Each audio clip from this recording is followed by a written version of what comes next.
News 28 मराठीमध्ये आपले स्वागत आहे। आजच्या मोठ्या बातम्यांबद्दल बोलूया। मोखाडा व्हायरल व्हिडिओ मागचं अर्धवट सत्य। पालघर जिल्ह्यातील मोखाडा शहरात ग्रामीण रुग्णालयात घडलेल्या एका घटनेचा व्हिडिओ वेगाने व्हायरल होत आहे, परंतु या मागची सत्यता अद्याप समोर आलेली नाही किंवा त्याबद्दल कोणीही माहिती देण्यास तयार नाही।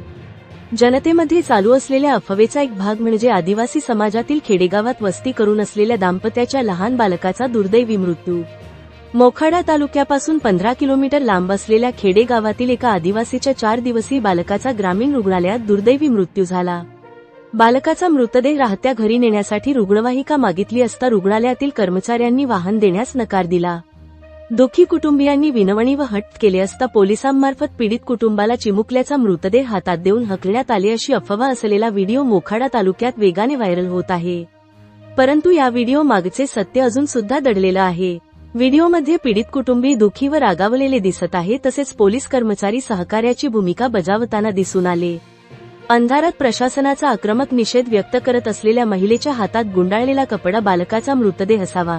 व्हिडिओ काढणारा व्यक्ती अन्याय होत असल्याचं सांगत आहे, परंतु काय झाले व नेमके तिथे काय घडले हे जाणून घेण्यासाठी आमच्या प्रतिनिधीने संबंधितांना संपर्क केले असता आम्हाला त्रास झाला तरी चालेल, परंतु आम्ही कुणालाही नुकसान पोहोचवणार नाही असे उत्तर संबंधितांनी दिले। फेसबुक व व्हॉट्सअपच्या माध्यमातून संबंधित व्हिडिओ वेगाने व्हायरल होत आहे। मोखाडा व त्या आजूबाजूच्या तालुक्यात हा एक चर्चेचा विषय झाला आहे। व्हिडिओ बघून प्रत्येक व्यक्ती आपापल्या पद्धतीने तर्क लावत आहेत। iNews28 मराठी साठी अनवर कुरेशी, मोखाडा मुख्य प्रतिनिधीची रिपोर्ट।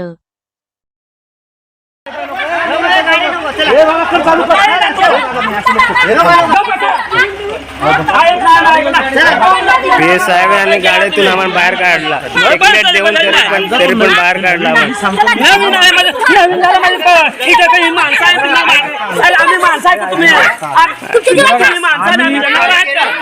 आम्ही तुम्हाला